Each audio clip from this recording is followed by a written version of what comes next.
Welcome to a new episode of the 90s Metal Gamer, where we stay hydrated and play video games. Asura's Wrath is one of those games that's one and done, and it was rather unfortunate for that too. Asura's Wrath was very unique in a sense of how it plays. I want you to think of your favorite anime, okay? Now, think of God of War mixed with Devil May Cry mixed with Bayonetta, and that right there is Asura's Wrath. I think I've been pronouncing Asura wrong since the beginning of this video. I'm quite certain it's pronounced Asura. But regardless of that, this video is a casual review of Asura's Wrath. Asura's Wrath. Excuse me. Spoiler alert, this game is a little over 11 years old, so I am going to spoil this game. And if you don't want it spoiled, feel free to click away. You will not be hurting my feelings. I understand. Bottom line up front, I had a lot of fun playing this game and I want to share with you my experience. Considering this is a casual review, I must say that I did not complete this game to 100% completion. My main focus was the story. I just wanted to finish it. Over the course of this review, I'm going to go over the story, the gameplay, the presentation, and the music. And then I'll wrap it all up with a water score. Cue the channel intro. And then the Lord said, I want to see your tiny head.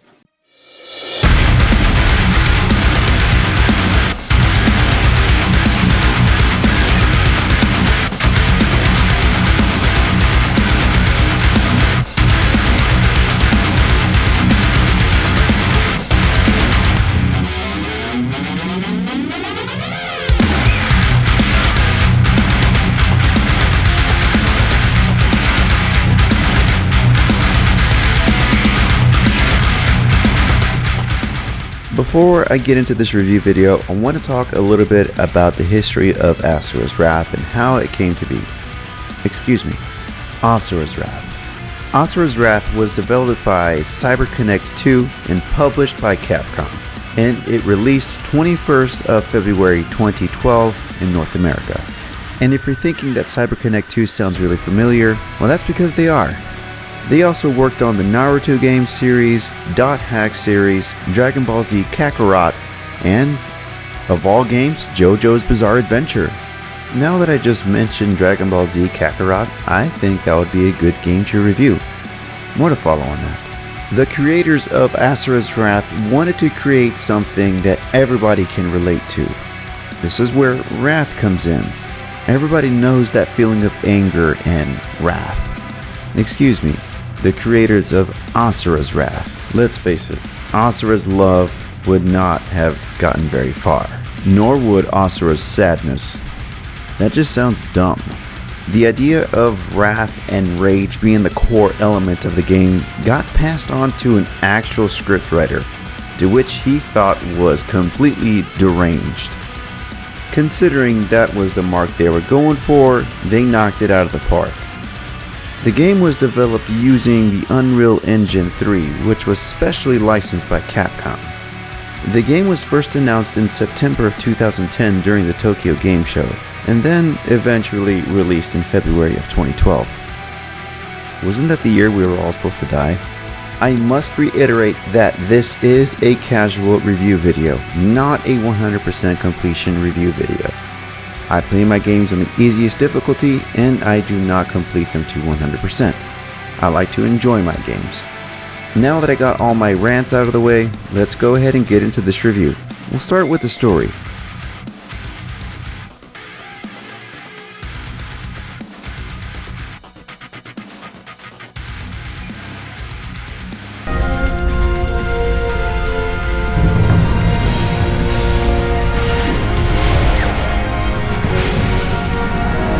The story of Asura's Wrath takes place on a world known as Gaia. It is inhabited by humans, gods, and supernatural, and they all live amongst each other. That sounds wild, doesn't it? The game starts out by you trying to purify Gaia of the infestation known as Goma. According to Asura's Wrath's fandom page, the Goma is also known as the Impure. It is the powerful dark spirit and manifestation of Gaia's very will. And it is also the embodiment of the planet's anger and wrath towards the demigods. And if you haven't figured it out by now, Asura is a demigod. So you can understand exactly what the Goma are, please enjoy this short clip. Behold! It is Vritra!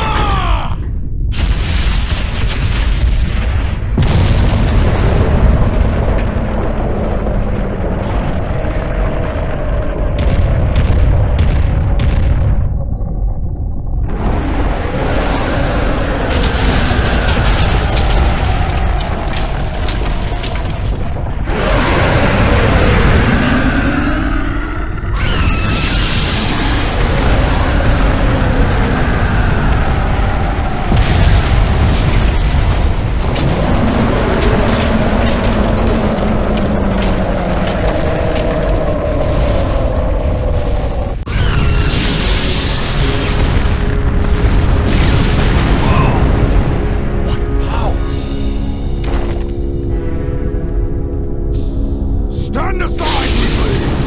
This one's mine! Get back! You've had your share!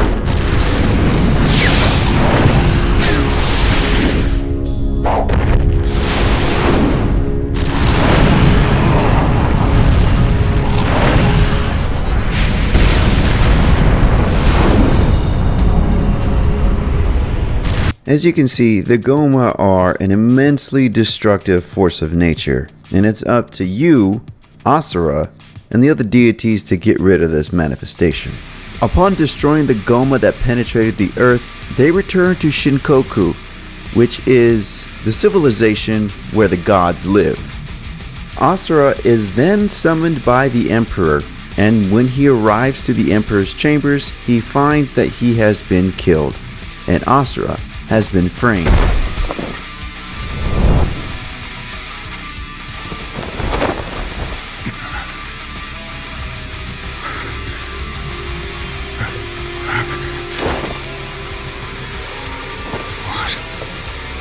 What is this?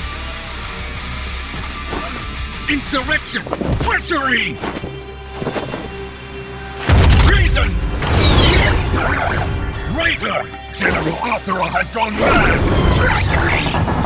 Traitor!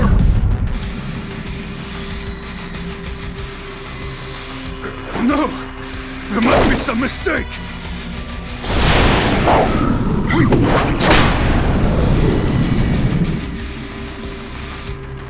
Asura then flees the palace to avoid any confrontation with anybody and returns to his wife, only to find her fatally wounded, and his daughter Mithra captured by Deus.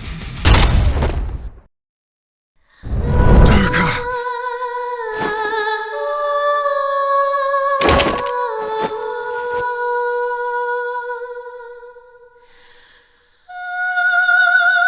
Asura.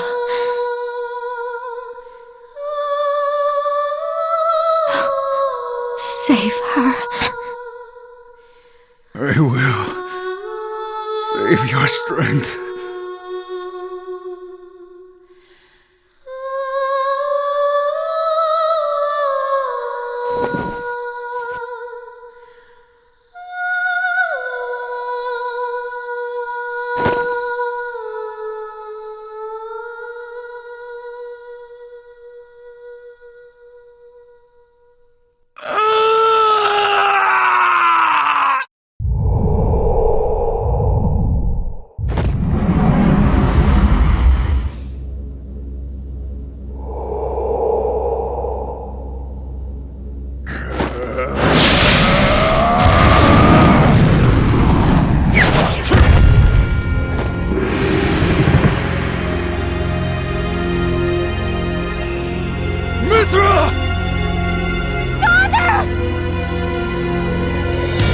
Asura!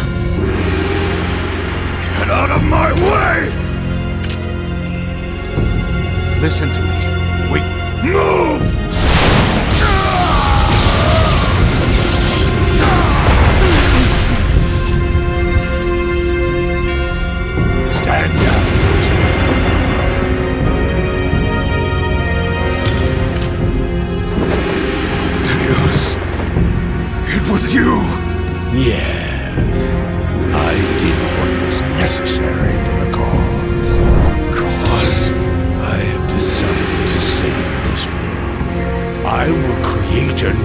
civilization. A great rebirth.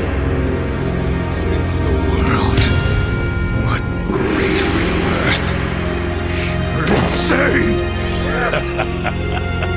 I will bear the burden of your wrath and your life, Asura.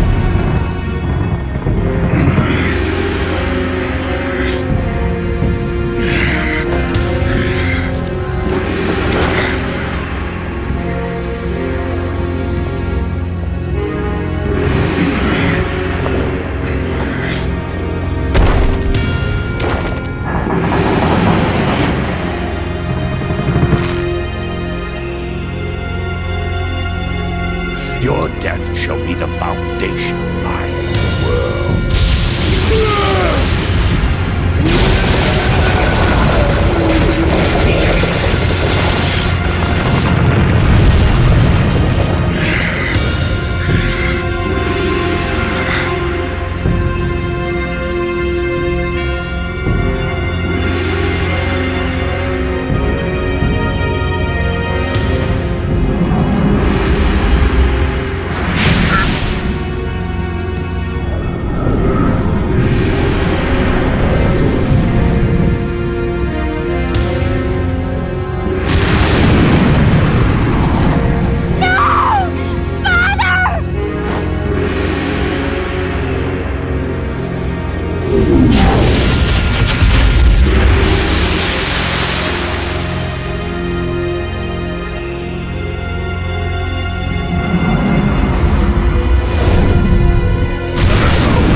After being voted off the island of Shinkoku, he is tossed into what I can only describe as limbo. It's a place called Naraka and is greeted by a golden spider that acts as his guide or his conscience.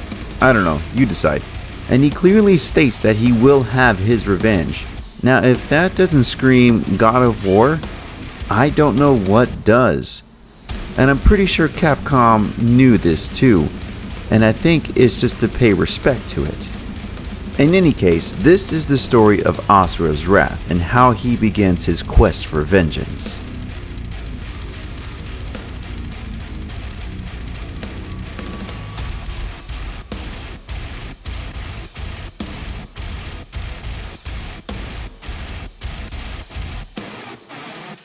If you have played any God of War game, then the gameplay of Asura's Wrath is going to feel very familiar to you. Excuse me, Asura's Wrath. And what I mean by that is the core element of the gameplay itself is quick-time events. You literally cannot take your eyes off the screen at any given second, because at that given second that you look away, a quick-time event could pop up and you could miss your cue. With the exception of all the quick-time events, it plays like your typical beat-em-up or hack-and-slash game. It's actually very simple. The controls were easy to learn and easy to master. What I liked most about the gameplay is that it was very similar to that of God of War. I already mentioned that though, but I'm going to say it again because I like it that much. What I disliked about the gameplay was that there was a severe lack of combos. As a matter of fact, I don't think there were any combos in here. And oftentimes, I thought the gameplay was repetitive due to the lack of a combo system. And if there was in fact a combo system, then I must have completely ignored it. But, to the best of my knowledge, there was no combo system. I don't think this really matters much, but I'm going to go ahead and say it anyway. This is the Xbox 360 version of Asura's Wrath. Excuse me, Asura's Wrath. And I played it on the Xbox One, and I used the Xbox One controller. All of the controller inputs were tight and smooth, and I did not notice any delays. I should mention something about my Xbox One though. Something is wrong with it and I'm unable to connect the controllers, so it was a hardwired connection. But I actually prefer it that way though. I know, I'm kinda weird. In short, the gameplay was an amazing experience. The only downfall was the lack of a combo system. I give it a solid 9 out of 10.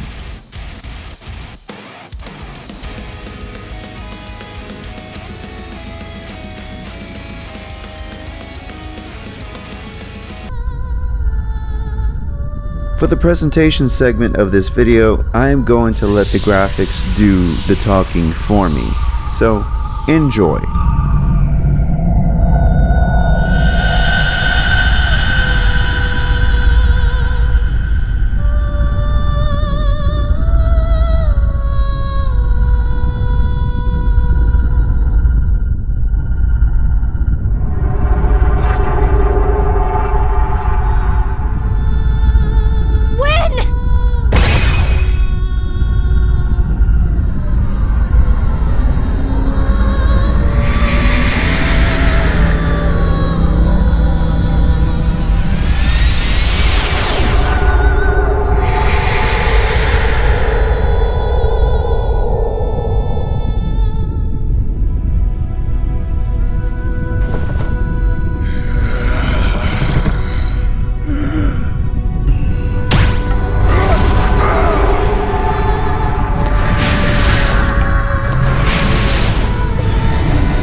The gameplay graphics are absolutely beautiful, and from what I can tell, there is no difference between the cutscenes and the gameplay graphics.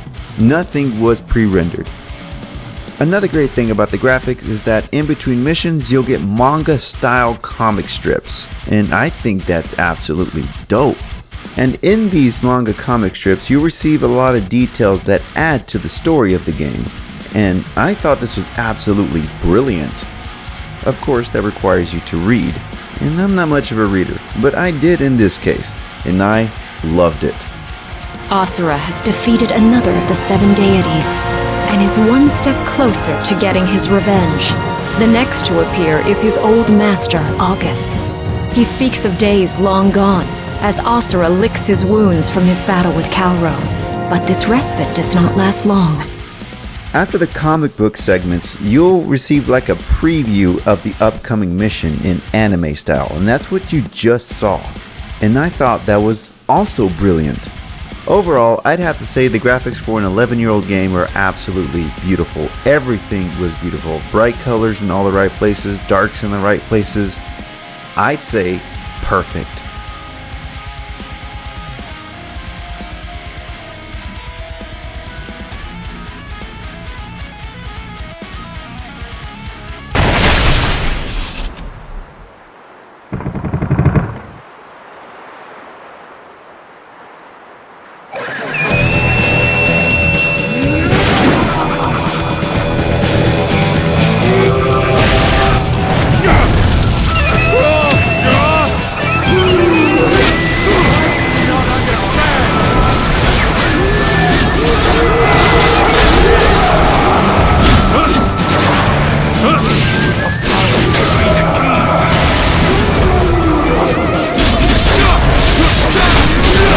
Just to clarify what you're seeing here, this is Asura in his pure wrath form. He is a physical manifestation of his wrath. Aside from that, this is just a taste of the music that you will hear while playing this game. Not bad.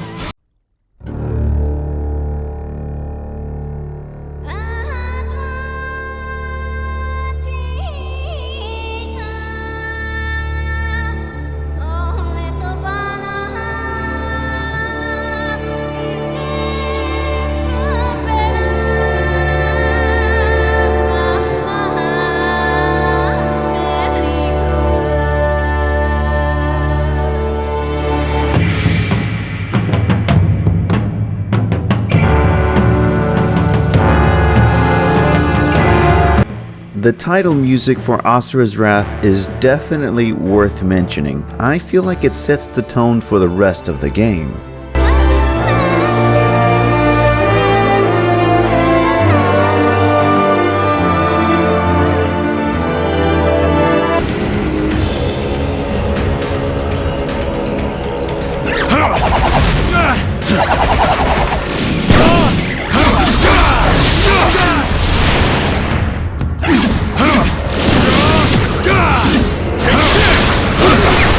It is really hard to describe someone the music unless you have them play it for yourself. So in all respects to this game, it is absolutely beautiful, but I highly recommend you go play this game to experience it for yourself.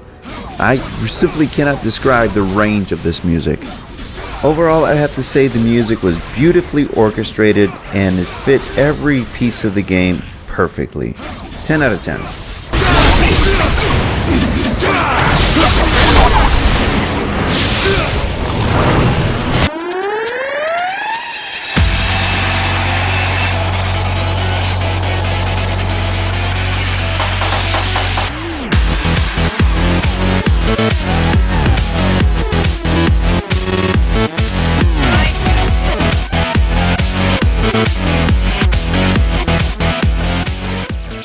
It really did feel like I was playing a reskinned version of God of War, and that's not necessarily a bad thing. I had a lot of fun. I loved everything about this game. The only downfall that I did not like was the lack of a combo system. And if I'm going to be completely honest, the lack of a combo system will have zero impact on how I'm going to grade this game. This just proves that as long as your story and your controls are on point, nothing else matters. My only regret is that I won't be able to see Asura's Wrath 2. It's very unlikely that we'll see a sequel. The good thing is that Asura will live on as DLC in Street Fighter V. Now I have Street Fighter V, but I'm not going to pay for a character. I did that once with Dragon Ball FighterZ. I believe I bought Broly. Super Broly, not Z Broly. I will admit, Broly is a beast, but I'm not going to do it again. Before I get off topic on a wild tangent on Dragon Ball Z, I have to grade this game. I'm going to give it a water score of 5 out of 5 bottles of water. I highly recommend anyone who loves God of War to pick up this game. I guarantee you will not be disappointed. Thank you for watching my video. I really do appreciate it, and I really do mean that. I love y'all, stay hydrated, and stay tuned for my next video.